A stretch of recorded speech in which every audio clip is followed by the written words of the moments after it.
Hey, just want to do a quick rundown of my top 10 books that I read in 2021. Quick disclaimer, this doesn't mean they were released in 2021, it's just that I got around to reading them this year. Most of them should be relatively new, but yeah, just keep that in mind. So, released in 2017, we'll kick off with We Have No Idea, A Guide to the Unknown Universe. It's a humorous, nicely illustrated pop science book with a unique perspective.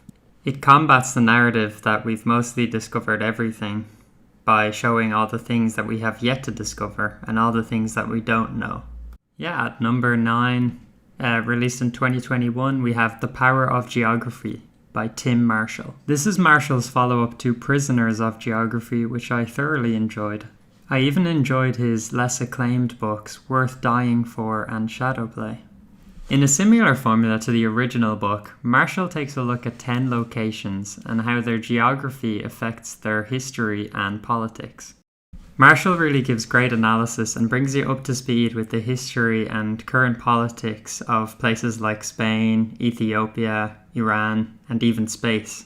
Each chapter is dedicated to a different location, and he doesn't delve overly deep into each country, which makes for a nice, easy read. At number 8, I've put Breaking the Two-Party Doom Loop, The Case for Multi-Party Democracy in America by Lee Drutman. This book is a 2020 release, and as the title and subtitle suggest, the author makes the case for breaking the two-party system in America. I don't think it's a controversial statement to say politics in America is quite divisive. Drutman attributes a large part of this to the two-party system. He argues that in a two-party system, politics becomes toxic evidently. On the flip side, having too many parties will cause the differences between them to become small and vague. He talks about systems in different countries and goes through the pros and cons of different electoral systems. The author makes a lot of strong, persuasive arguments, and I just really like the content of this book. At 7, I put Never Split the Difference by Chris Voss, Negotiating as if your life depended on it.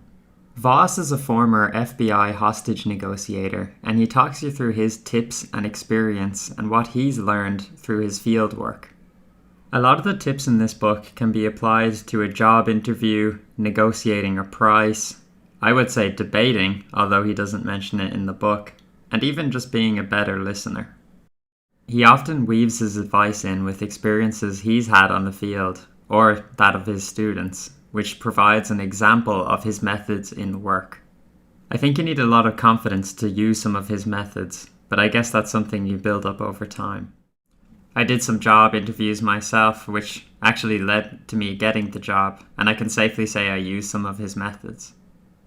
How much of my success in this case can I attribute to this book? I don't know, but I can tell you it did give me some confidence that I had these negotiating tips in my back pocket. I even used a question that the author suggests you ask the interviewer when you are the interviewee, which is, what kind of strengths do you need to be successful within your company? And I can tell you from my experience, it was a good question to ask. I think for a book to have such a positive, tangible effect in my life already means that it deserves a place on this list. At number 6, I've put Perversion of Justice, The Jeffrey Epstein Story by Julie K. Brown. I'm sure you know a lot about the story already, so I won't delve too deep into that.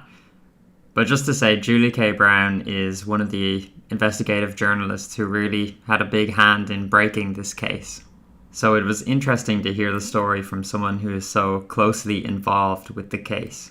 My one small criticism of the book is that, for my tastes, it delved a bit too much into her home life, when of course most people are reading for the Epstein story.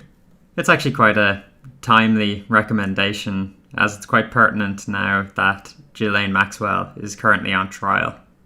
Of course, at this stage, most people have a knowledge of the case, but if you've only a cursory understanding, this could be a good book for you. At number 5, we have Written Out of History by Mike Lee. In this book, Mike Lee warns of the danger of a powerful federal government. He illustrates that this has always been a concern by telling a couple of stories from a nascent United States. Stories of people who fought back against a powerful centralized government. The stories themselves were very interesting to me, and most of them I'd never heard of, which is where the title comes from, that they have been written out of history. At number 4, I've put The Sixth Extinction, An Unnatural History by Elizabeth Colbert. This book is very interesting, and it went in a lot of places that I didn't think it would go. It gives a history of mass extinctions and how polarizing the idea once was. Later she goes on to the Sixth Extinction, the concept of an Anthropocene, a man-made extinction. It was a very well-written and interesting book, and I liked the way she tied in the historic mass extinctions with the current Anthropocene. Next up is Infinite Powers by Stephen Strogatz. I think the reason that this book is so high on the list is because you don't really get a lot of pop math books these days, Usually they're pop science books of biology, physics, but it's hard to get one about maths. After leaving a school education, you don't really tend to do a lot of deep calculus, so it was really jarring to be thrown back into it. Being explained mathematical concepts, their history, and how they're used in modern technology was really interesting and almost nostalgic to be taught these things again. The writing style is witty, and I think it's important in these books that the author shows a lot of zest and love for their field, which this author clearly does. It makes the reading a lot more enjoyable, and the enthusiasm is almost contagious. So it's a very good book if you enjoyed maths and want to try something different. So I think this is probably cheating, but I'm going to put 2 books at number 2 because I really couldn't decide between them.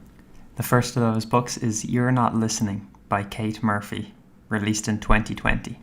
I thought this book was just going to be about the science of the ear kind of thing, but it was that and so much more.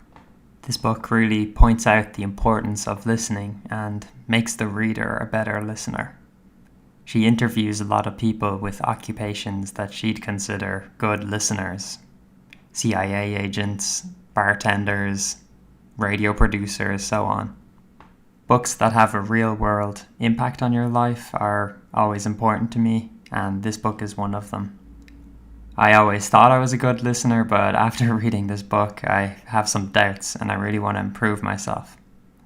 At joint number 2 then, I have How to Hide an Empire by Daniel Emerwar.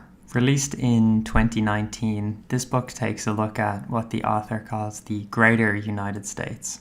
This book is just filled with facts and interesting history that you don't really hear about. He talks about the US's involvement and history in places like the Philippines, Puerto Rico, and the Guano Islands. It was an intriguing topic and very well researched, and just an overall very entertaining book. So my favorite book that I read this year is The Bitcoin Standard. This book is broadly broken up into 3 stages, which is neatly illustrated by the cover. It goes into the history of currency, then onto the gold standard, and finally onto Bitcoin. While I didn't expect the first 2 chapters, I mostly expected a book about Bitcoin exclusively.